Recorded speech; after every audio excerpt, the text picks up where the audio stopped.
കാട്ടാനാക്രമണത്തിൽ കൊല്ലപ്പെട്ട വയനാട് പടമലയിലെ അജീഷിന്റെ വീട് സന്ദർശിച്ച് സിറോ മലബാർ സഭ major archbishop Mar Raphael Thattil. കാടിനും വന്യമൃഗങ്ങൾക്കും കൊടുക്കുന്ന സംരക്ഷണത്തെക്കാൾ മികച്ച സംരക്ഷണം മനുഷ്യന് നൽകണമെന്ന് മാർ റാഫേൽ തട്ടിൽ പറഞ്ഞു.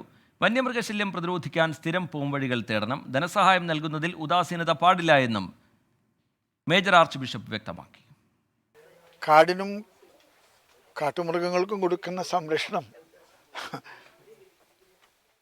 അതിനേക്കാൾ കൂടുതലായിട്ട് മനുഷ്യർക്ക് കൊടുക്കാനായിട്ട് ബന്ധപ്പെട്ട